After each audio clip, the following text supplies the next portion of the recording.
भाई दुर्गेश कठोलिया जिनकी police custody में मौत हुई और उसके संबंध में प्रदेश कांग्रेस कमेटी के निर्देश पर एक विधायक दल का गठन हुआ, जिसमें समिति गठित हुई। संयोजक के रूप में मुझे जिम्मेदारी दी गई और उस समिति में माननीय संजारी बालोद विधायक संगीता सिन्हा जी,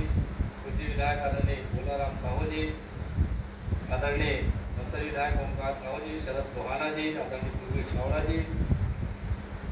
दलेश्वर साहू जी, और उसके तहत हम लोग एक जिम्मेदारी और अपना कर्तव्य समझकर आज हम उस पीड़ित परिवार से मिलने भौरमरा गए। उनके परिवार से जब हम एक एक वस्तु स्थिति का जायजा लिए, एक एक बात उनसे जब किए, तो निश्चित ही ये हृदय विदारक जो घटना उस अर्जुनी थाने में हुई, उसके पहले जो परिवार के साथ घटनाक्रम के पहले जो पृष्ठभूमि तैयार की गई, 29 तारीख को वो अपने परिजन के साथ रतनपुर की मंदिर से घूमकर नवरात्रि का दर्शन, माता जी के दर्शन करके आप आ रहे थे। डी मार्ट में जब दुर्ग में उन लोग किसी खरीदारी के लिए रुके हुए थे, लगभग 6:30 बजे के शाम के आसपास सिविल ड्रेस में पुलिस की गाड़ी आती है और उनको घेर कर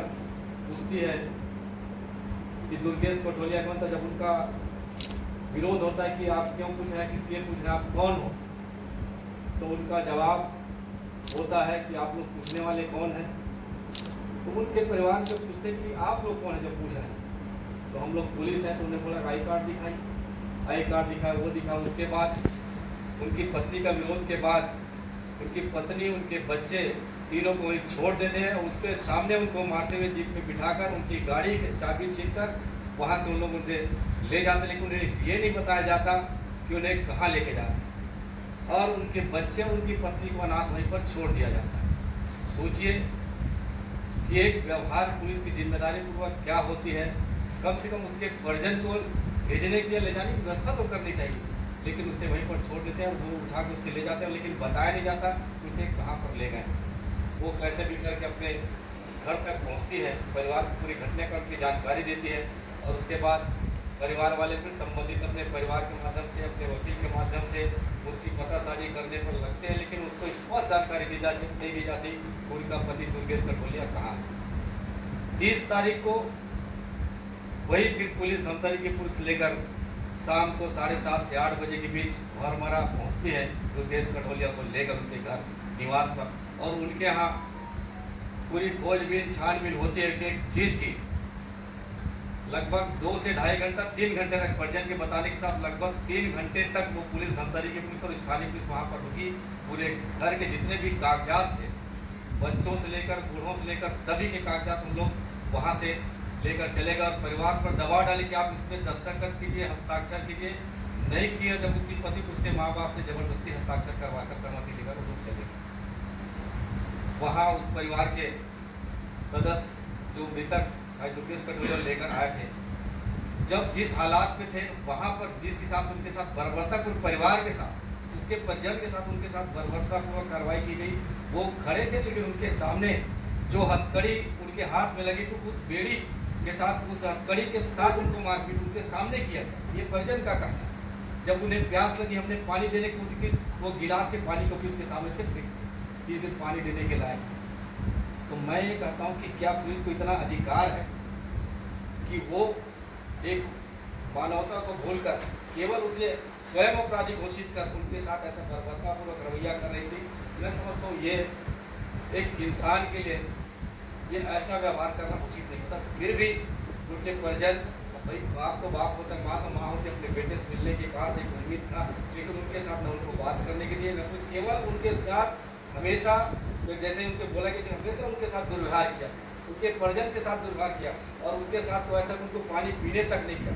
उनकी स्थिति की चलने और बोलने लायक नहीं थी, उनके परिजन का कहना है। उसके बाद रात को 11 बजे के आसपास उन लोग उसको लेकर फिर निकल गए। निकलने के बाद 31 तारीख के दरमियान की बात आती है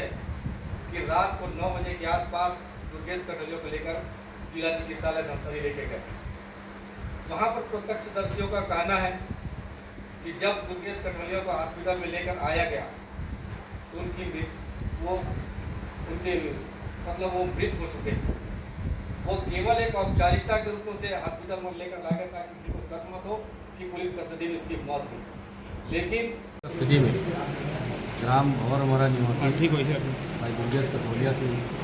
जो मौत हुई उस संबंध में प्रदेश कांग्रेस कमेटी ने एक जांच कमेटी बनाई, जिसमें मैं जांच कमेटी के संयोजक और हमारे साथ सिंगारी वालों की विधायक सविता सिन्हा जी, बहुत ही हमारे वरिष्ठ विधायक आदरणीय जी से भोलाराम साहू जी, उत्तरी के विधायक भाई ओमकार साहू जी, राजेश्वर साहू जी, शरद लोहाना जी और कुलदीप छावला जी। आज हम लोग उस परिजन के परिवार से उस परिजन से मिलने गए दुर्गेश कठोलिया जी के, जहां वो परिवार रहते हैं और जिस हिसाब से उनके ऊपर जो आरोप लगा है 12 करोड़ रुपए की गबन का, 12 करोड़ रुपए की हेरा फेरी का, और जिसके आधार पर पुलिस उसे 29 तारीख को एक शॉपिंग मॉल के पास उठाकर ले जाती है। उसके परिवार को साथ जो व्यवहार जो किया है और उनके बाद उनके परिवार के साथ जिस हिसाब से पुलिस ने जो बर्बरतापूर्वक कार्रवाई की है, चाहे उस मृतक के साथ हो या उसके परिजन के साथ, और इस सब चीज़ को लेकर आज हम वहाँ उसके ग्राम पहुँचे। बहुत सी बातें उसके परिजन के माध्यम से एक साक्ष्य के रूप में हम तक जो बातें आई है, निश्चित ही जांच कमेटी के माध्यम से हम अपने प्रदेश कांग्रेस कमेटी को सौंपेंगे। लेकिन आपके माध्यम से जनता को और सरकार को यही कहना चाहेंगे कि क्या आपको ये लाइसेंस मिल गया है कि एक जनता के साथ ऐसा बर्बरतापूर्वक कार्रवाई करें जिससे उनकी मौत हो जाए, और न ही उसके प्रति आपकी कोई जिम्मेदारी जवाबदारी होगी। और भाजपा के शासन में हम देख रहे हैं कि लगातार जिस हिसाब से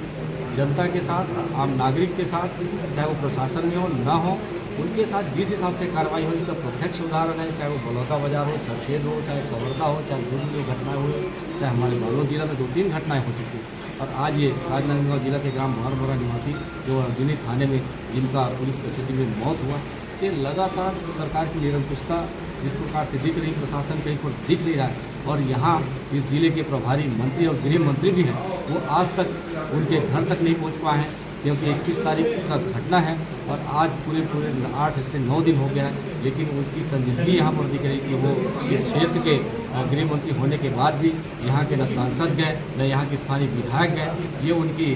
संवेदनहीनता का परिचायक है। मैं बस आपके माध्यम से यही कहना चाहूँगा, जिस हिसाब से उनके परिवार पर जो विपत्ति आई है,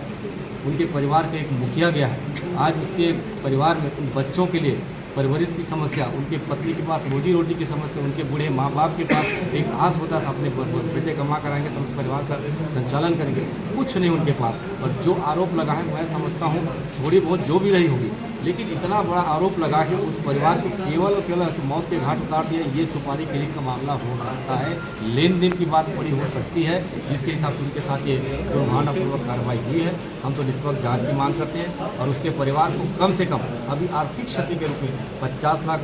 रुपए मुआवजा राशि की मांग करते हैं, और उसकी धर्मपत्नी को अब कम से कम एक छोटी सी शासकीय नौकरी दे, ताकि अपने बच्चों का और अपने बूढ़े सास ससुर का परवरिश। कांग्रेस क्या करे?